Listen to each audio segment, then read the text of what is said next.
Welcome back to Warrior Rewind, Episode 4, coming to you live from the Fitzpatrick Arena. I'm Andrew County here with Bianca Cordova. Let's dive right into it. First up, we have women's softball, who defeated the Hawaii Hilo Vulcans last Tuesday in a doubleheader, 3-2 and 8-0. Holly Morning's presence at plate gave the Warriors 2 runs out of 4 hits and finished with an RBI single. Jessica Verity rationed her 6 strikeouts with 7 walks, ultimately leaving Vulcans off home plate. Now let's catch up with Dana, who interviewed Verity and Mooring after the win. Hey there, Stanislaus Warriors. I'm here with Jessica Verity and Holly Mooring after their win against Hawaii. How you guys doing tonight? Good. How are you? Good. Congratulations on your guys' win. So, Jessica, you hit a triple in the beginning, bringing in an RBI for the first run of the game. How do you maintain the energy for hitting after you pitch the whole entire inning? Well, it's all about coming in and refocusing and going from pitching to hitting, and it's not about saving energy. It's just looking for that spike to hit. All right. And how does it change your mentality as a pitcher when your offense is stranding runners? Just got to buckle down and make sure they hit ground balls and pop flies and not just hit a solid hit, just kind of hit it off the end of the bat or jam them inside. Holly, what was your approach when coming up to the plate with the winning run on third? Well, we only had 1 out, so I was trying for a sac fly or just try to get the ball in the gap or somewhere where she could score. Well, that's awesome. Well, good luck in your second game, guys. Good job. Thank you. Thank you. Back to you, Bob. Thanks, Dana, for the interview. Women's softball win to end UC San Diego's 11-game winning streak Friday by capitalizing on the Tritons' mistakes. The Warriors made stealing bases look easy, throwing off UC San Diego's catcher as Nicolette Visconio set the pace, stealing her 13th out of 13 attempted base. But the Tritons came back after Friday's 6-1 loss to Stan State for a 5-0 win on day 2 to split the doubleheader. Now bouncing over to the courts.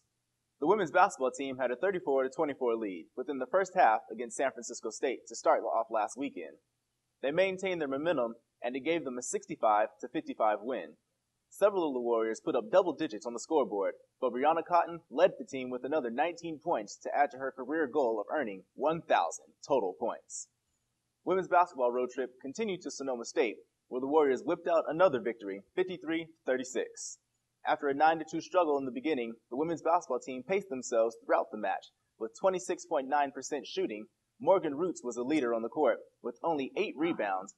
And while Brianna Cotton, 12 points, didn't put her on pace for a career of 1,000 points, it was enough to help her team fight off Sonoma State. With just 2 games left in her career, our senior guard has marked 942 career points. As for the men's basketball team, Stanislaus fell to 6th place at 11-8 in conference, playing after giving up their 3rd straight loss to San Francisco State, 59-47. Fortunately, the Warriors had a 3-game lead against the rest of the conference, and with the 68-62 Sonoma win on Saturday, they have qualified for the CCAA tournament. Chris Reed had his best scoring night since mid-January, back when Stan State stole 1st place. During this last game against Sonoma, Reed led the men's team with 23 points. We are now tied for 5th place with San Bernardino and are scheduled to compete in Stockton March 5th for the CCAA tournament. Off the court, back over to the Diamond. Chico State, ranked 21st in the Western region, came to Stanislaus early last weekend. The Wildcat starting pitcher Barker retired the first 11 batters and another 10 straight following the 6th inning for a solid night. Redshirt freshman Tyler Murphy struck out 6 batters and walked 4 Warriors. Warriors defense didn't rally up the win, ending in a 5-1 loss to the Wildcats. Moving on to Saturday. Despite Chico State's 5 errors, Stan State took another loss. An arguably rough night on the umpiring crew, which resulted in separate ejections, both for the Warrior assistant coach and for the shortstop.